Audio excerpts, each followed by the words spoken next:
How's it going, Mike and Cedric? Can you guys hear us okay? Yes, I can. Yes, thank you.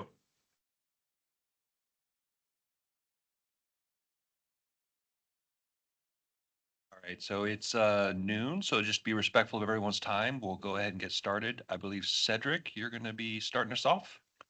Yes, I am. Thank you very much, Andrew. Good afternoon, Airport Advisory Committee members and guests.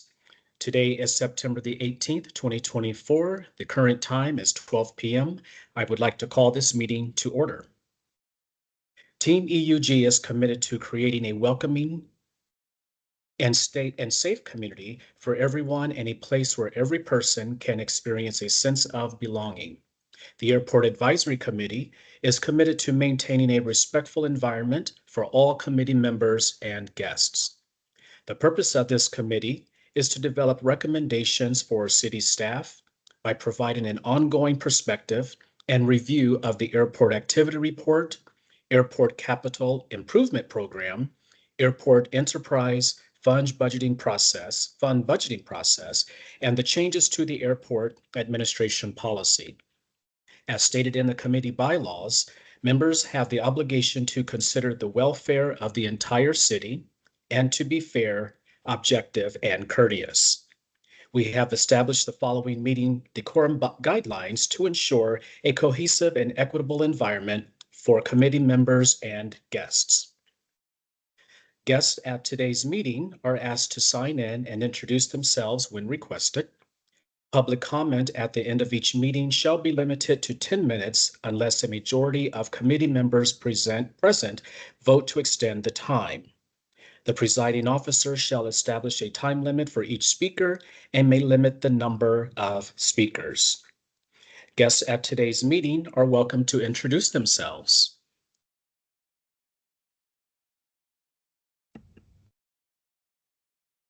I guess I should introduce myself. I'm Matt Roberts, and I'm here for Tina Goldberg today from the University of Oregon. Welcome.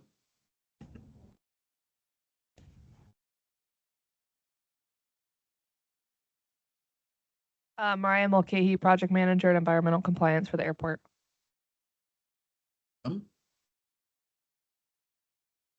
Odette OP, Administration and Financial Compliance Manager for Eugene Airport.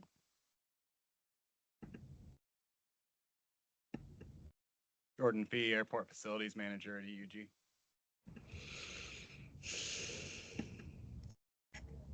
Welcome all guests. And with that, I give the floor to Andrew Martz for the Airport Director's Report.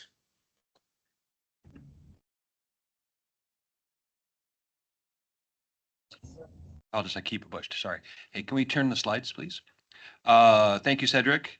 So we'll start with a little tidbit on air service development. So just so you know, we're kind of going into a fall season. So Catherine and I will be traveling to Jumpstart.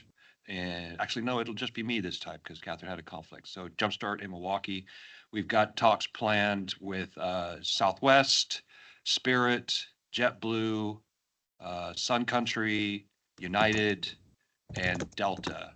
No Alaska this year because they're not going to this particular one, but we'll be doing a headquarters visit with them later in the year.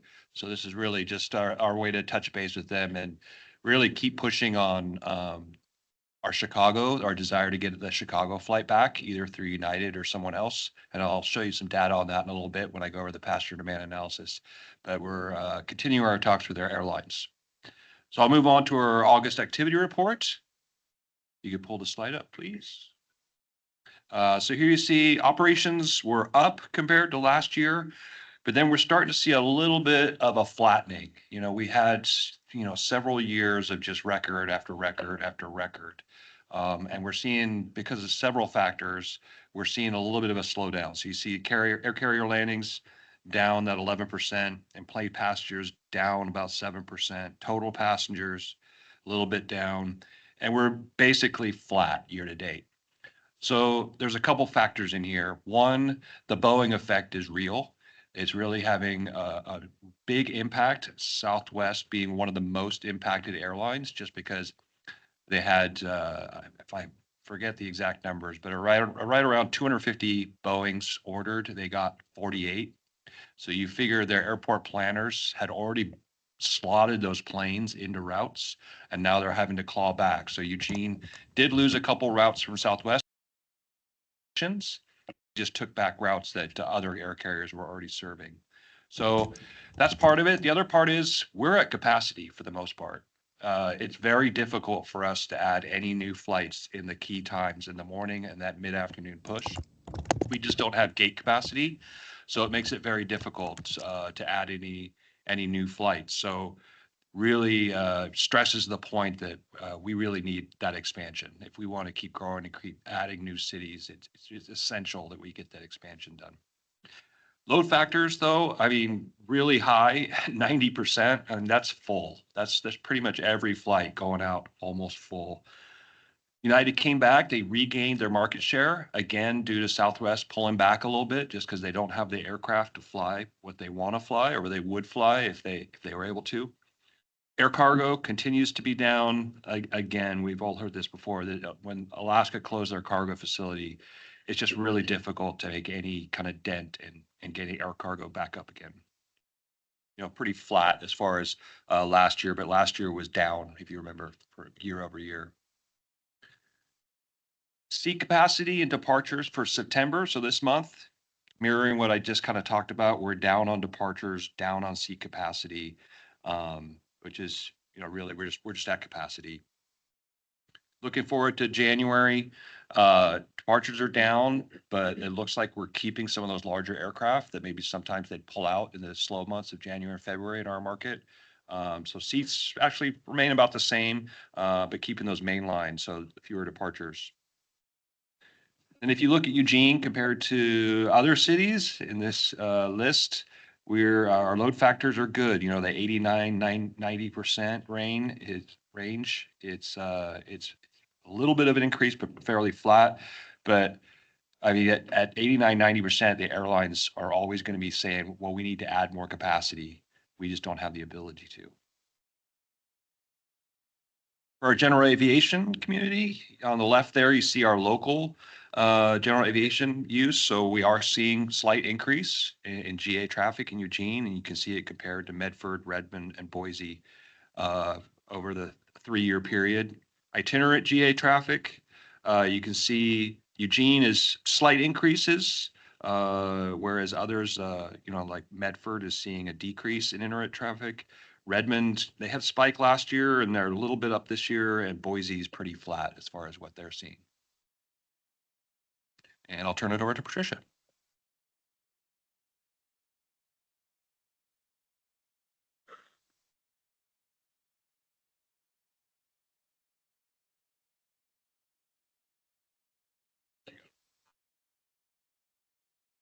So first we'll review fiscal year 24 that ended on June 30th of 2024. And as you can see, the operating revenues are up 4%. And compared to last year, you can see we're up 4.3 million. That's a great increase. Personnel is 8% below budget, but 36 above last year. And that's because we added some positions, if you remember, this year.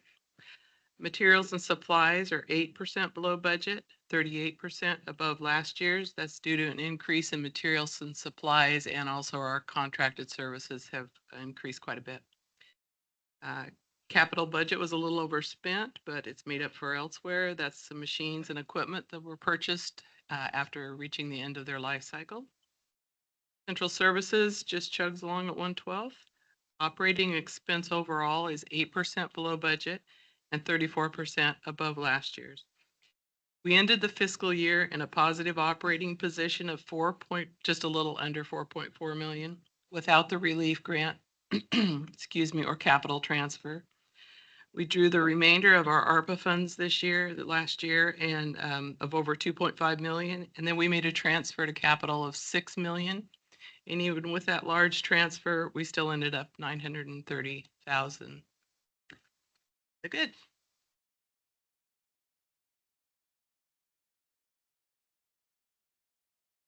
Okay.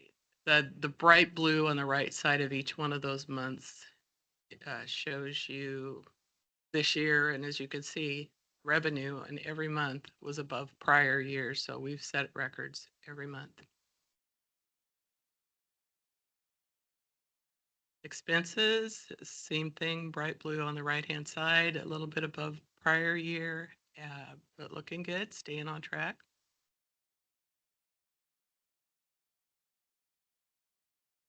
Cumulative net gain without the relief grants. You can see we took a little turn there at the end and we ended up a little bit above all the other years. All right, this is for August. So this is the current fiscal year. You're going to see in this financial report that it's following along just like the activity reports. Revenue is 11% below budget and 16% below last year's. Personnel is 33% below budget, but 21% above last year. Materials and supplies are 15% below budget, 14% above last year. We haven't had any capital expenditures. Total operating is 26 below budget and 16% above last year. I think some of that is the post backs that occur. So it's reduced. We've posted back expense to the prior fiscal year that we do. So that this will normalize over the next few months. All of our relief grants have been drawn now.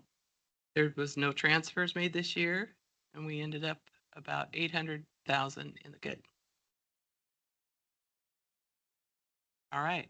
The dark bar on the right, the dark green bar is where we're at now. You can see in revenue, we're down a little bit from the last couple of years in July, and August, we're a little bit above last August. Expenses, July is just about the same as all the other, and August is up just a tad.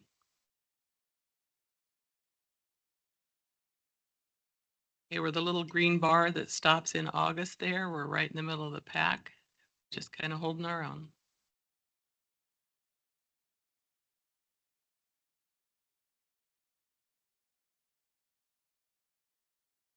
Okay, so every year we have our consultant Mead and Hunt do a passenger demand analysis. It just kind of gives us a snapshot of how we're doing, how we're comparing to Portland, and where people are going. So it's good data for us, especially when we're talking to airlines.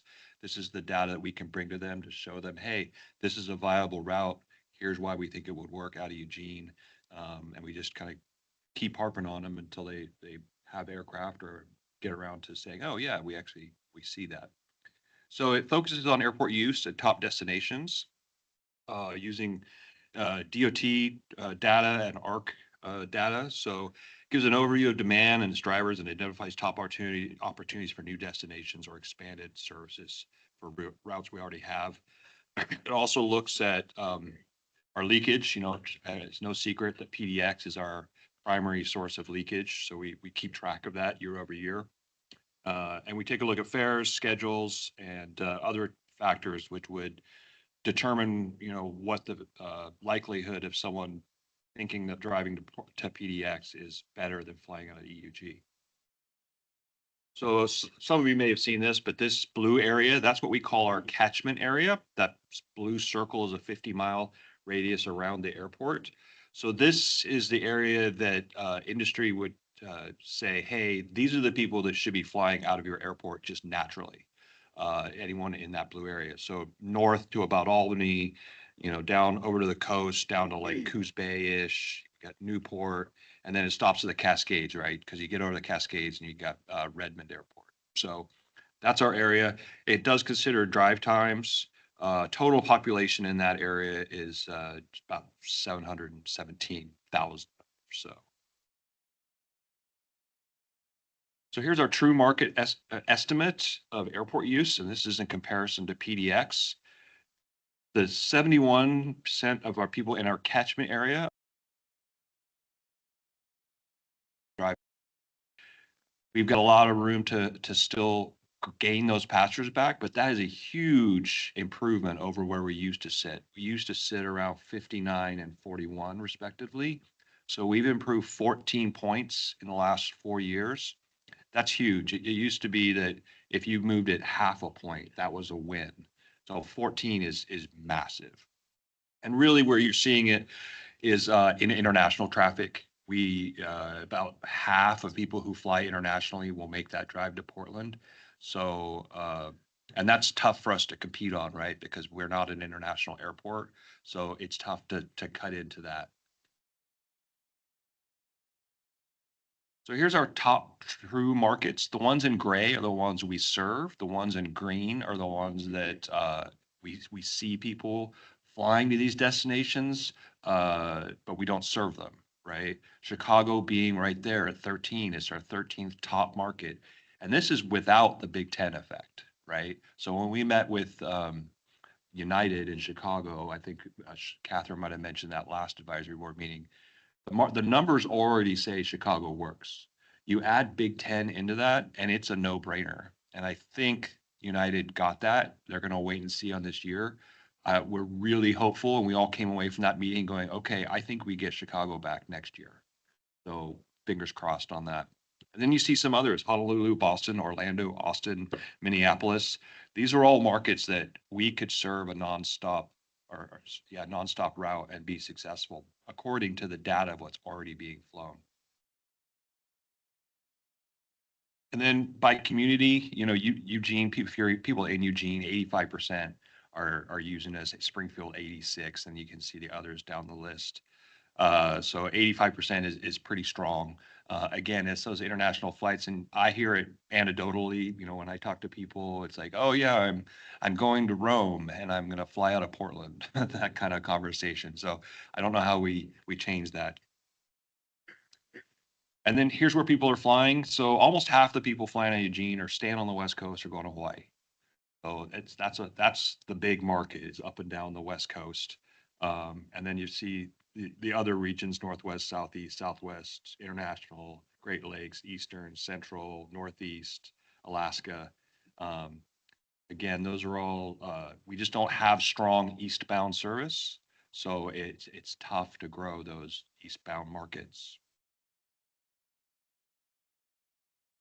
And then here's some comparisons. So about fare differences. The average fare difference right now is only about $10 for domestic routes. It's bigger for international routes. That's why you get that leakage. And PDX serves all but one of the markets that we serve. So we talked earlier about load factors. We're still really strong in load factors. We've added all those seats over the last 3 years. We're filling them. So, as long as we can keep adding new routes and new service, those will start going up.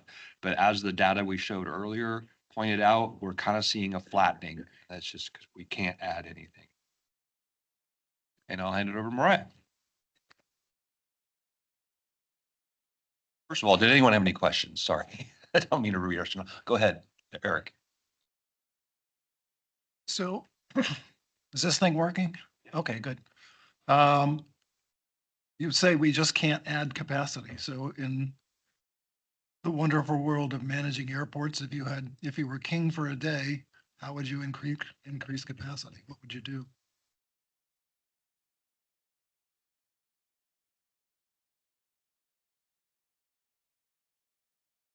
How about now? Okay, my lock thing seems to not work. So there's a couple things there. The capacity is capacity at the right time of day, right? Because we feed it into the banks and the hubs. So if airlines are able to spread out routes, like an example would be, and I'm super excited, by the way, they have the Alaska Hawaii merger. I don't know if you all heard that, but it went through.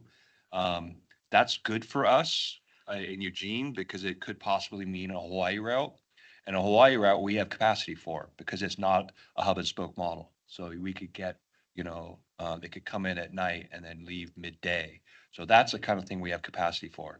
It's the star flights in the morning, the 5 a.m. to 6 a.m. bank, every gate's full. It's the midday turn, to feed into the afternoon bank, every gate's full. So if I was king for a day, I would pass a decree that we must fund a new Concourse C, and you know, let's start construction tomorrow before I lose my kingdom. You know, so actually currently the reason Catherine's not here is she's presenting on that very thing, a Concourse C expansion to city council. And really, I'm going to stress that, you know, we need this now. So let's try and see what we can do to get the process rolling. The next step, and I think you've already been told this, is how are we going to pay for it? Right? So we've got Terminal A expansion next summer. That will be great. That'll make the seating right sized for what we have right now instead of the kind of chaos that happens in A gates every morning and every afternoon. So that's a step in the right direction. But we just need more gates. It's that simple. Yeah. Any other questions?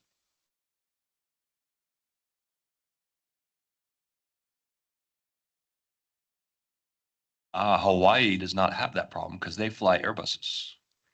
Yeah. So if you look at the flight map or flight maps for Hawaii and Alaska now merged, they complement each other really well. And it really is a West Coast gateway to Hawaii and Asia and Australia. So their flight map just increased in value by orders of magnitude. And we have talked to Hawaii like last January, we went to headquarters and they were very receptive about putting a flight in here to the point where they were talking to us about how do we get a flight kitchen in Eugene to stock the plane overnight. And when you're talking about details like that, they're serious and you're on their list of strong possibilities. So by freeing up some of the Alaska and obviously Northwest is a strong Alaska base, for want of a better term, or region, I should say. That makes putting either an Alaska Hawaii flight or a Hawaiian Air Hawaii flight much more palatable and easier to fit into their joint networks.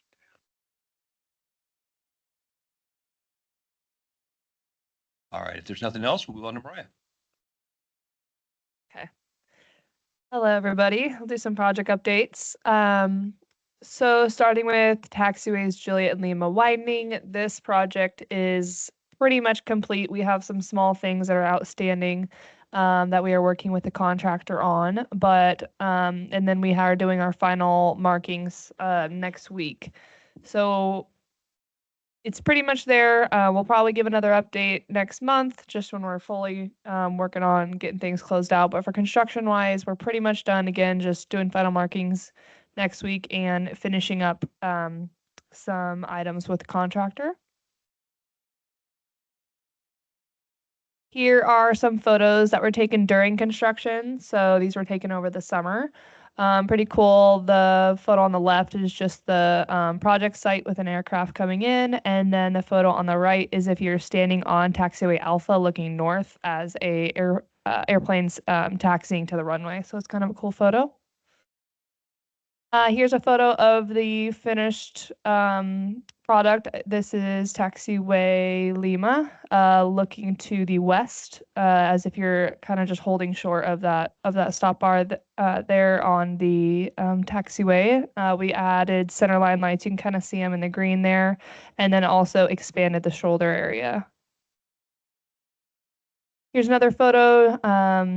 Just showing kind of the final product and just nice to see once construction's done. Next project here that we are working on, runway 34 right RPZ environmental assessment. So we are working on the environmental assessment. We have the draft pretty much completed. We're just working on some comments and any airport review. This will be public, so we're going to put this in the Register Guard as well as the library at the Bethel School District. It will also be available at the Airport Administration Building. Again, so this is the draft EA that is available for public input or review. And that, again, that will be available and also available upon request. That will be available, I believe, for 30 days before we move into finalizing the EA. Also right now, so that area, that image on the left just kind of outlines the wetland area that is the hazard in the runway protection zone on the south end of 34 right. That area is the area we're going to be mitigating in 2025. So next spring slash summer, we will actually be doing construction on this area and mitigating it. So we're in early preliminary parts of design right now, just figuring out how we're going to mitigate it, and getting our wetland permit submitted by the end of the month as well. And then, okay, so gate B2 demolition. Photo on the left is just a photo during construction. Beforehand, it was kind of protruding out all the way to where that concrete was saw cut. To the photo to the right is the finished product. So this project is complete. We're just working on some final closeout items, but all intents and purposes is complete and fully functional. Next slide, please. This project here is, again, we've spoken about before, we submitted a grant application to the Oregon Department of Energy for their Community Renewable Energy Program. We are hoping to have good news soon on this project. Yeah, we are going to be installing 8 dual EV chargers, kind of in that area highlighted on the picture there. So it'll be in the long-term lot.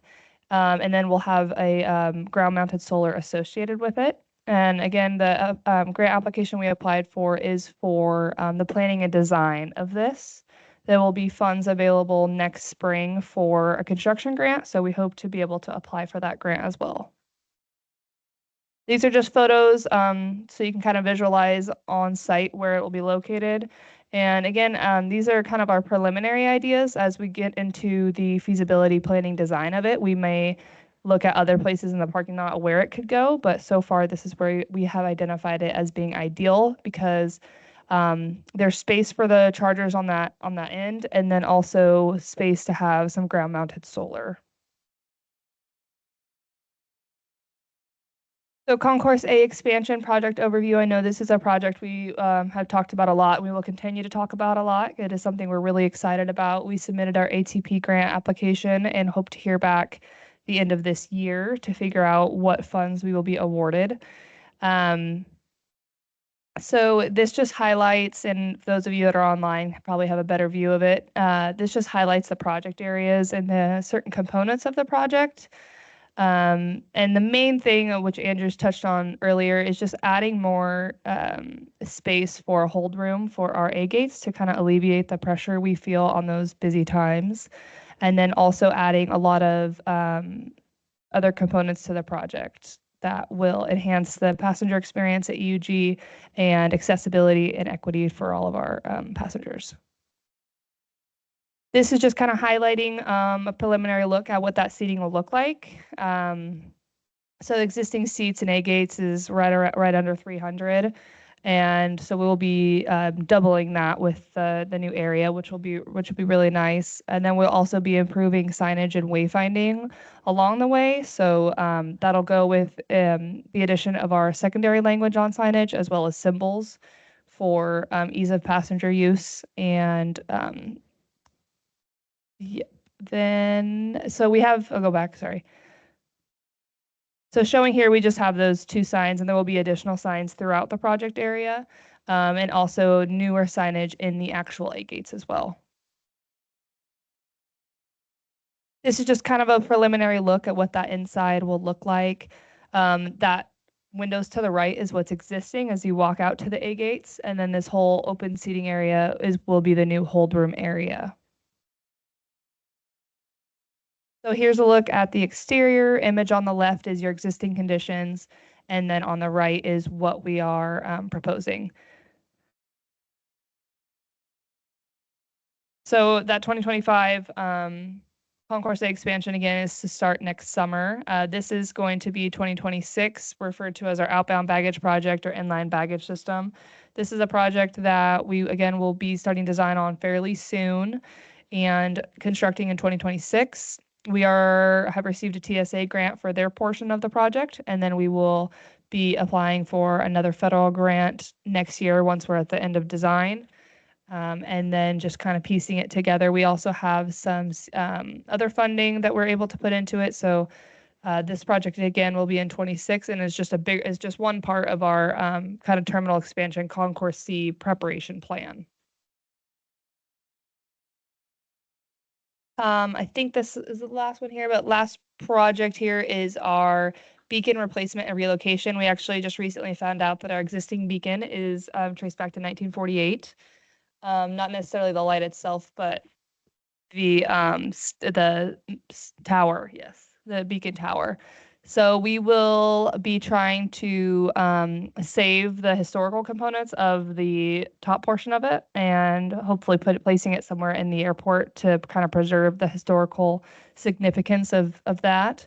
And then the proposed beacon will go on the north side near the electrical vaults, the new beacon. And we have gotten one bid for that project. We're still reviewing it, and we'll be constructing and finalizing this project by the end of the year. One more. Airfield storage facility. So this is going to be a new building out near, again, on the north side to assist our airfield and electrical storage needs. So this is just kind of a preliminary look at what the layout will look like. Looking at kind of like a bird's eye view. Next slide, please. And then this is kind of just a look of what that building might look like. So we're still, again, we're in early design for this project here. We've finished environmental, which is great. And again, just this is very preliminary, so we're still kind of finalizing some things and designing based on the need of the airfield and electrical teams. And we are really excited about this because it gets a lot of their equipment out of the rain, out of the sun, preserving the life of their equipment and vehicles. And then upcoming projects that have not been talked about yet too much is our Concourse A asphalt rehab. That'll actually be next summer as well. So even though it's next summer, we're still in early design. I don't have a lot to show graphically for that yet. That project will be going on at the same time as our Concourse A expansion. So there'll be some interesting phasing components of how we're going to rehab our whole asphalt apron and expand our concourse at the same time. And then we also have our construct terminal apron. So our remain overnight apron that we just finished last year, we're going to be expanding that. And that project's again called construct terminal apron. I'll be adding additional concrete out there, which will eventually serve as the apron area to build that. So again, just a lot of projects that are enabling and forward thinking for the Concourse C and just the needs of the Eugene Airport. Does anybody have any questions? First, a comment. I'd love to see your office. I'm sure it's filled with wonderful charts and timelines, and it'd be fantastic to see. I like stuff like that. Anyway, now a real question about the Concourse A expansion. Is included in that, are any of the restroom facilities going to be changed, added to, deleted, anything like that? Yeah, so all of them, in short. So our restrooms on the first floor near B gates, we're going to be adding the family restroom. We're going to be adding an adult changing station in that restroom. So the men's and women's restrooms won't change, but that family restroom is now going to be, I can't remember the exact term we're going to call it, but it's still going to be a family restroom, still has all those same amenities, but we're going to be adding an adult changing station. So it'll just be a little bit bigger. And then as you go up the escalators, we're going to be adding an all-user restroom. So that'll be, again, available for all users and hoping to, again, kind of forward thinking for Concourse C and the additional passengers we'll see in here. Also, the A gates restrooms are very busy at peak time. So we're already kind of needing that. So that'll be a completely new restroom. And then in that restroom, well, outside of the restroom, but bordering it will be 2 new nursing suites. So instead of the modular lactation suites that are outside here, there'll be actual nursing suites. And then we're also looking to do a sensory room as well. And in that, I'll use a restroom will be like a separate family restroom as well. And then the existing A gate restrooms are going to be just modified to be a little bit more user friendly. So bump out the stalls a little bit to allow more space for when you're going in with your luggage. And then also just updating and just, again, making the access easier and just more room for passengers. I have a question online here. and I'm new to the process, so I don't know what you've all talked about, but I know an interest from us is have the taxiways been improved to be able to take the heavy aircraft? So if we get a large charter for an athletic event, we can use where you put the staircase outside instead of having to come into the airport terminal. Does that make sense? I think, so you're talking about like the 767s and the 777s. So the widening of taxiways Juliet Lima will now allow for those aircraft to go to air cargo. They won't need to come to the terminal at all. So like the standard charters that use in the 737s that Lawrence does out of air cargo, those aircraft can now pull into the air cargo apron and use that like a regular charter. Did that answer your Okay, good. question? Yeah, so is that when we need a 767 or a big aircraft, we can do it from a regular charter site as opposed to having to bump someone out of the terminal? That is correct. Yeah, that was the purpose of widening those taxiways to allow those aircraft in there. Because you remember the apron was okay for the size of those aircraft, but the turning radius on those taxiways was not. So that was our limiting factor. We've now mitigated that so that the turning radius is appropriate for the aircraft. Okay, good. I think that'll make athletics happy. Yeah. Yeah, and I think I'll add too, if you ever get a whiff of something coming in, always give us a heads up so we can prepare for it. Right. Well, I think you'll have a heads up. Pretty sure.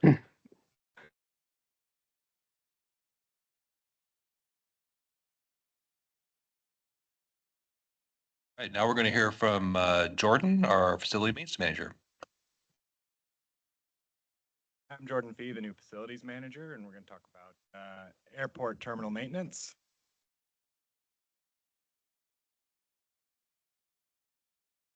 And so our team has 24-hour coverage consisting of 16 staff members across multiple airport worker levels from 1 to 4.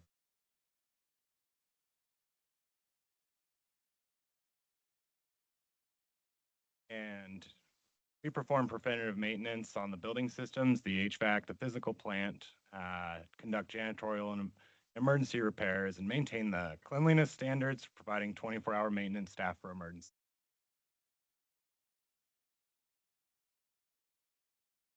Our team also coordinates with TSA for the preventative maintenance and repairs on bag scanning belts and connected systems, including the belt rollers, sensors, and roll-up security doors.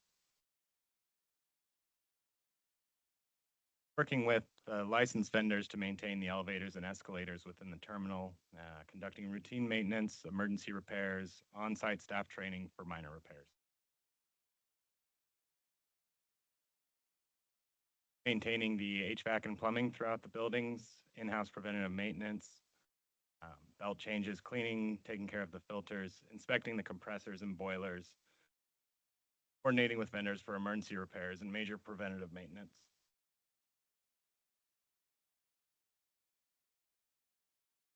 Preventative maintenance and emergency repairs on the jet bridges as well, coordinating with contractors to provide those maintenances, maintaining the new PCR systems we have on the A-gate jet bridges.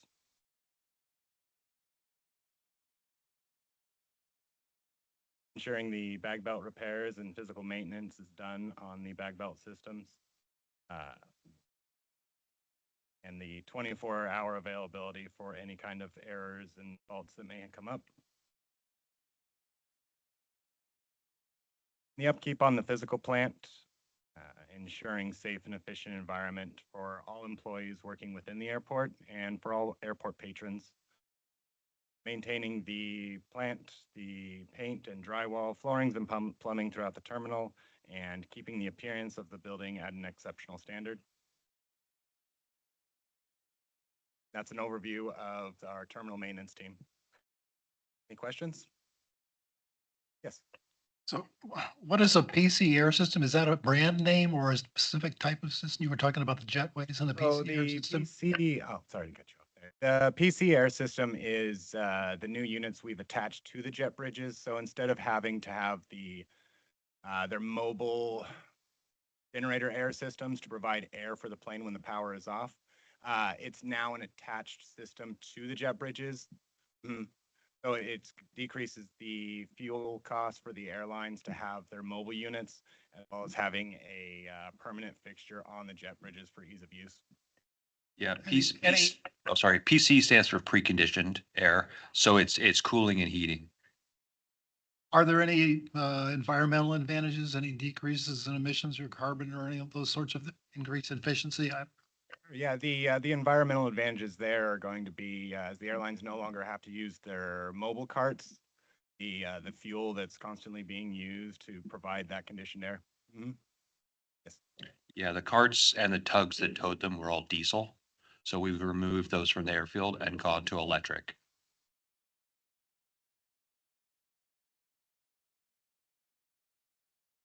So unless there are any other questions, I'll hand it back to Cedric. Thank you, Andrew. Are there any questions, comments, anything for open discussion from any of our committee members?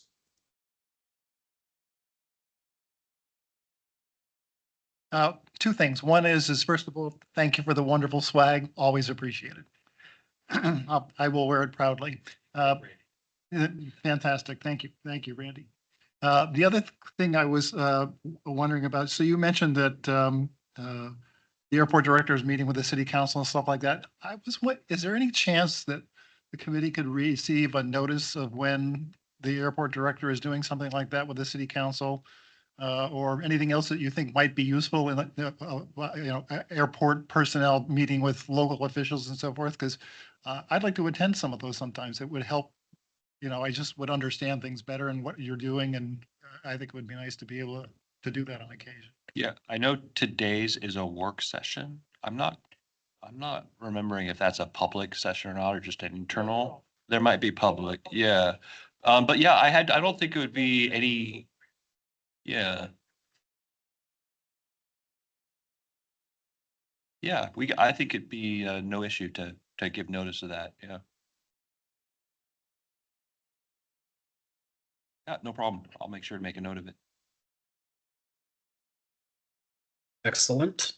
Any questions, comments, anything for open discussion from our guests?